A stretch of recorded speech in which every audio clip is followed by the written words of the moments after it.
మాజీ జిల్లా మంత్రివర్యులు తన్నీరు హరీష్ రావు మెదక్ నియోజకవర్గానికి వచ్చి అబద్ధాలు చెప్పి నియోజకవర్గ ప్రజలను మోసం చేశారని నియోజకవర్గ ప్రజలు గమనించి నియోజకవర్గమే కాకుండా తెలంగాణ రాష్ట్రంలోని ప్రజలు మీ పార్టీని బొందపెట్టారని మాజీ మున్సిపల్ చైర్మన్ కొండన్ సురేందర్ గౌడ్, న్యాయవాది జీవన్ రావు, మాజీ మార్కెట్ కమిటీ చైర్మన్ గంగా నరేందర్లు ఆరోపించారు. ఆదివారం స్థానిక ఎమ్మెల్యే క్యాంపు కార్యాలయంలో ఏర్పాటు చేసిన విలేకరుల సమావేశంలో మాట్లాడారు.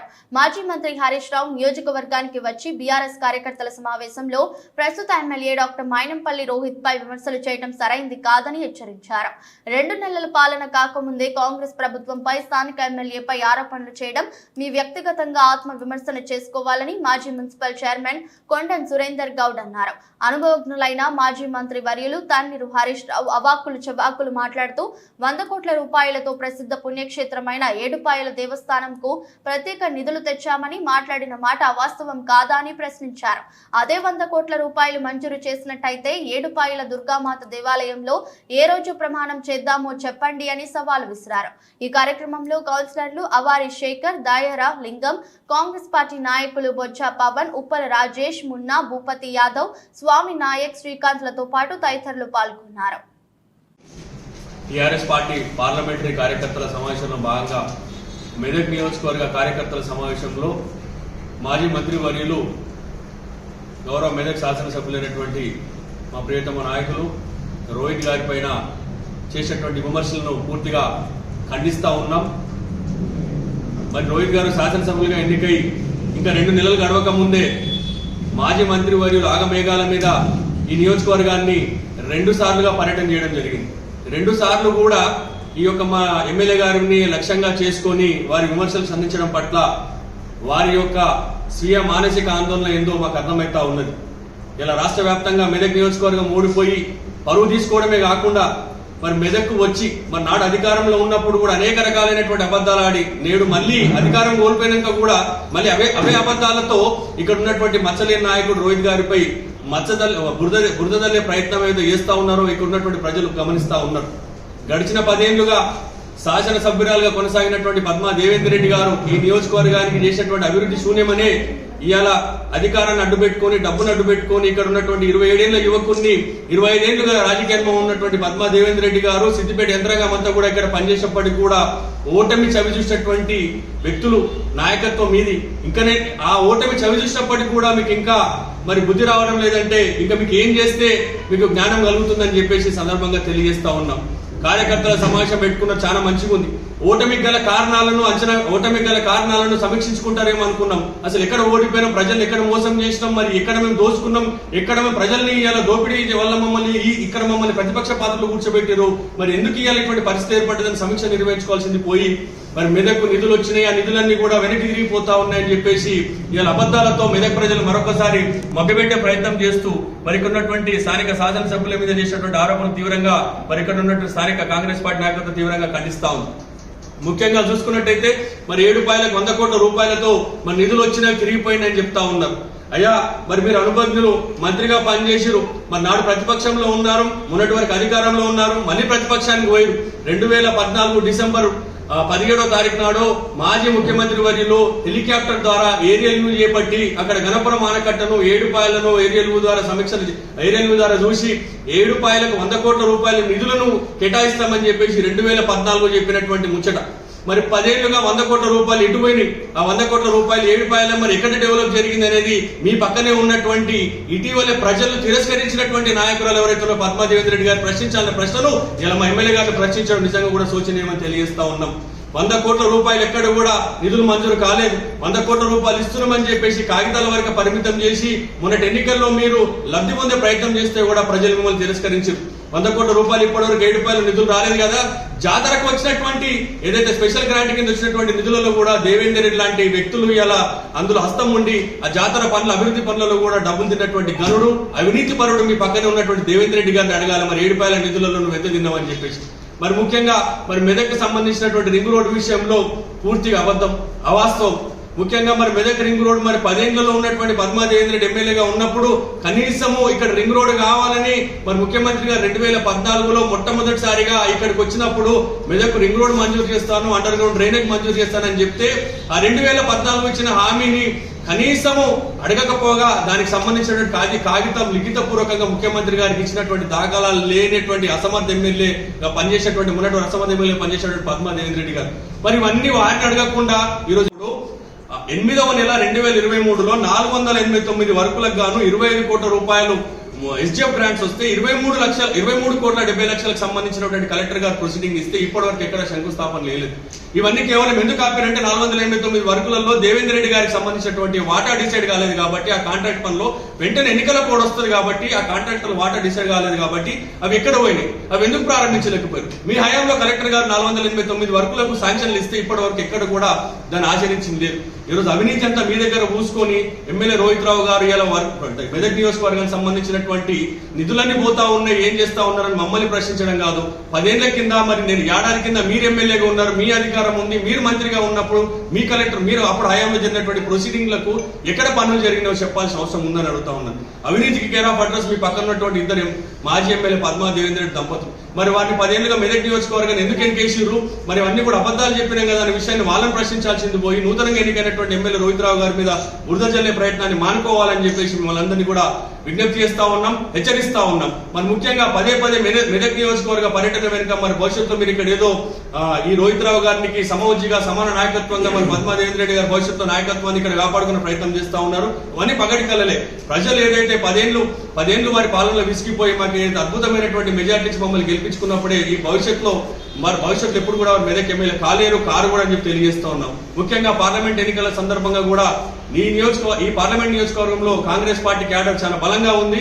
రానున్నటువంటి పార్లమెంట్ ఎలక్షన్ లో కూడా ఖచ్చితంగా ఇక్కడ కాంగ్రెస్ పార్టీ జెండా ఎగరేయబోతా ఉందని చెప్పి తెలియజేస్తూ ఈ అవినీతికి పాల్పడ్డటువంటి వ్యక్తులను మీ పక్కకు పెట్టుకుని అభివృద్ధి విషయంలో మా మీద బురద జల్లే ప్రయత్నాన్ని మానుకోవాల్సిందిగా అది మీకు తగదని చెప్పేసి సూచిస్తూ అది ఏం జరిగినా ఈ ఒకవేళ మెదక్ 10 ఏళ్ల మీ అధికారంలో 20 ఏళ్ళ వెనక్కి నెట్టివేయబడ్డది. ఆ పాపం అంతా కూడా మీకే. ఇవన్నీ కూడా మేమంతా కూడా ప్రక్షాళన చేస్తా ఉన్నాం. దానంతా కూడా ప్రక్షాళన చేస్తూ ఎమ్మెల్యే గారు ప్రతిరోజు కూడా ఇక్కడ క్యాంపు కార్యాలయంలో ప్రజలకు అందుబాటులో ఉంటూ మరి సమీక్షలు నిర్వహిస్తూ నియోజకవర్గంలో ఎక్కడ అభివృద్ధి లోపం జరిగింది, అభివృద్ధిని ముందుకు తీసుకెళ్లే ప్రయత్నం చేస్తా ఉన్నారు. కాబట్టి వారి అభివృద్ధిని ఇలా చేస్తున్నటువంటి అభివృద్ధిని చూసి ఒరవలేకనే ఇలా పదే మెదక్కు వచ్చేసి ఎమ్మెల్యే రోహిత్ రావు గారి మీద ఇటువంటి అసత్య ప్రచారాలు చేయడం అనేది పూర్తిగా ఖండిస్తా ఉన్నాం. ఇటువంటి అబద్ధ ప్రచారాలు, అసత్య ప్రచారాలు మానుకోవాలి.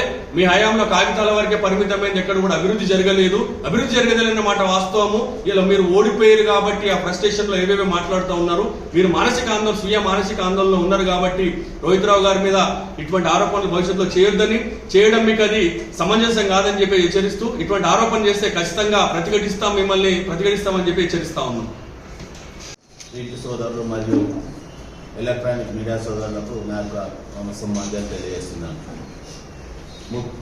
ముఖ్యంగా ఈరోజు కాంగ్రెస్ ప్రభుత్వం ఏర్పడిన తర్వాత అలీబాబా 40 దొంగల మాదిరిగా ఈరోజు టీఆర్ఎస్ నాయకులు వచ్చి మెదక్లో మీటింగ్ ఏర్పాటు చేసి మా పైన దుష్ప్రచారాలు చేసి వెళ్ళడం జరిగింది. నేను వారికి ఒకటే చెప్తున్నా, ఈ అబద్ధాల హరీష్ రావు గారికి మీకు మెదక్లో ఏం పని? ఇప్పటికే మీకు ముఖం లేకుండా అయిపోయింది మెదక్లో. మీరు ఎందుకు వస్తున్నారు? మీరు ఒకవేళ రావాలంటే మా మెదక్ ప్రజలకు ముక్కు నాలకు రాసి క్షమాపణ చెప్పి మెదక్కు రావాలి. మీరు ఆ పని చేసినట్లయితేనే మేము మెదక్కు రావాలి. అసలు ఎందుకు వస్తున్నారు అని మీకు హెచ్చరిస్తున్నాను. ఈరోజు రావడంతో మీరు 100 రోజులలో చేసేది 50 రోజుల్లో చేయాలి అని అన్ని అబద్ధాలు చెప్పడం మీ లెక్క కాదు. మేము గతంలో కేసీఆర్ చెప్పిండు రుణమాఫీ చేస్తాము, 5 ఏళ్ళు అయింది కానీ ఏ రోజు రుణమాఫీ చేయలేదు.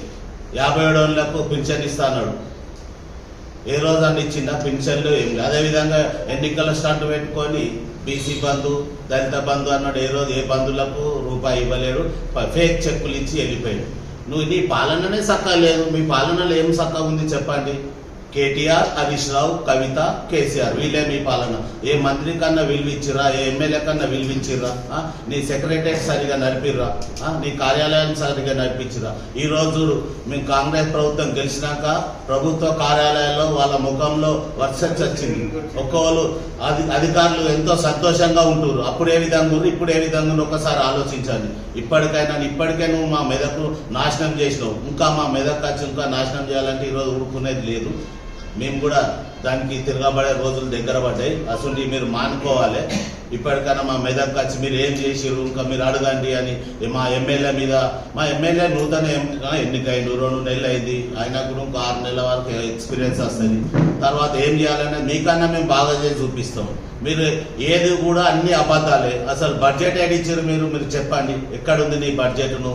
ఎస్డిఎఫ్ నిధులు అంటున్నావు, ఎస్డిఎఫ్ నిధులు ఏడున్నాయి? నువ్వు నిధులు ఇచ్చిన నువ్వే 2 నెలల దాకా నీ ఏది టెండర్లు వేసుకునే శాత కాకపోయాను. ఎలక్షన్ ముంగడ చేస్తే 5వ తారీఖు కోటి ఇస్తారా నీకు? నీకు ఇచ్చిన 5 కోట్లు 50 కోట్లు ఇచ్చిరని చెప్పి మురుసుకుంటా ఓనికి ఇవ్వాలి, ఓనికి పంచాలని నీ రోజులు గడిచిపోయినాయి. అప్పటి వరకు కూడా ఓనికి పంచకపోతే అది చేసిన ఇది నీ రింగ్ రోడ్ ఏదో నీ తీసుకురా, నీ రింగ్ రోడ్ నీ బుక్లెట్ ఇచ్చి చూపి నాకు నీ ప్రతిపాదన తెచ్చినాం, డబ్బులు తెచ్చినా అంటున్నావు. నువ్వు ఏడికేం చేసినావు, వాళ్ళు ఎంత బడ్జెట్ తెచ్చినావు, ల్యాండ్ పూలింగ్ ఏడే చేసినావు, నాకు చూపించావి.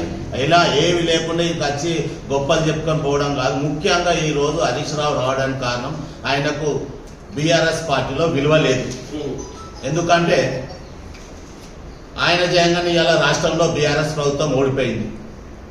అది గట్టిగా వాళ్ళ కుటుంబానికి తెలుసు. అందరిని ఎలగొట్టడం ఒక్కడే నియంతలాగా ఉండాలి, నాదే సాగియాలని చెప్పేసి దృక్పథంతో ఉండుంటే ఆయనకి ఈరోజు లేకపోవడంలో ఆయన ఖాళీ మెదక్ జిల్లాకే పరిమితం. ఒక మంత్రిగా ఉండి మెదక్ జిల్లానే తిరుగుతారా? రాష్ట్రం మొత్తం తిరగాలేను, ఎందుకు తిరుగుతలేవు? నువ్వు ఒక మెదక్ జిల్లానే తిరుగుకుంటా మెదక్ మీద నేను అనేది. ఇప్పటికే మా మెదక్ దోసుకపోయి నీ సిద్దిపేట చేసుకున్నాం. ఇప్పుడు చూపిస్తాం మెదక్ జిల్లా ఉండాలి, సిద్దిపేట జిల్లాను తీసేసేదాకా మేము పట్టుబడతాం. మా మెదక్ జిల్లాను పోకుండా మేము కాపాడుకుంటా నీ సిద్దిపేట తీసుకొచ్చి మా మెదక్లైనా కలపాలి. అట్లయితేనే రేపు పార్లమెంట్కు 2 జిల్లాలు ఏ విధంగా చేస్తారో 18, 20 జిల్లాలు అయితే మా మెదక్ జిల్లాలను సిద్దిపేట కాదు, మేము సంగారెడ్డిలో కలవం, సిద్దిపేట మా మెదక్ జిల్లాలో కలవాలని డిమాండ్ చేస్తున్నాం. మా పార్టీతో కూడా కొట్లాడి సిద్దిపేట మా కింద పెట్టుకుంటామని కూడా హెచ్చరిస్తున్నాం. అనుభవజ్ఞుడైన హరీష్ రావు అని ఎన్నోసార్లు మేము అనుకున్నాం, కానీ ఈరోజు తీరా చూస్తే అవాకులు చెవాకులు పేలుతూ మరి 100 కోట్లతో ఏడపాయల దేవస్థానానికి కేటాయించడం,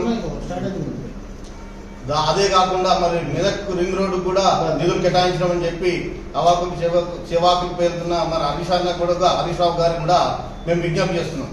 నిజంగా మీరు నిధులు కేటాయించినట్టయితే మరి అది నిధులు ఎక్కడ? నిజంగా నిధులు ఉన్నట్టయితే మరి ఎక్కడైతే రాజకీయ సమాధి ఏడపాయల్లో మీరు కట్టుకుర్రో, ఇదే దేవేందర్ రెడ్డి ఎక్స్ఎమ్మెల్యే అయినట్టు పద్మ గారికి గోరి కట్టిండో అక్కడ మీరు చర్చకు సిద్ధమా అని అడుగుతున్నాం. మరి ఏ ఎన్విరాన్మెంట్ దేవస్థానానికైనా నిధులు కేటాయించిరా? కేటాయిస్తే ఆ నిధులు ఎక్కడ? నిజంగా నిధులు ఉన్నట్టయితే మీరు కాగితాల వరకే పరిమితమైంది వాస్తవం కాదా? ఎలక్షన్ల ముందు కాగితాలు ఏదో డూప్లికేట్ ప్రొసీడింగ్స్ ఇచ్చింది నిజం కాదా? మీరు నాయని బ్రాహ్మణులకు అంటారు, రజకులకు అంటారు, వివిధ కుల సంఘాలకు ఇచ్చింది డూప్లికేట్ ప్రొసీడింగ్స్ కావా? మీరు నిజంగా ప్రొసీడింగ్స్ ఇచ్చినట్టయితే మరి అక్కడ అదే దేవస్థానంలో మరొకసారి చర్చకు సిద్ధమా నేను అడుగుతున్నా. మరొకసారి కూడా చర్చకు సిద్ధమైతే మరి ఇదే కేటీఆర్ గారు అయినా సరే, హరీష్ రావు సార్ అయినా సరే అక్కడ ప్రమాణం చేయడానికి సిద్ధమైతే మరి ఇక్కడ ఉన్న మా నాయకులము, లోకల్ నాయకులకు అక్కడ ప్రమాణం చేయడానికి సిద్ధంగా ఉన్నామని మరొకసారి మరి హరీష్ అన్నకు నేను హెచ్చరిస్తున్నా. ప్రమాణం చేయడానికి కూడా సిద్ధంగా ఉన్నానని మీకు సూచిస్తున్నాను.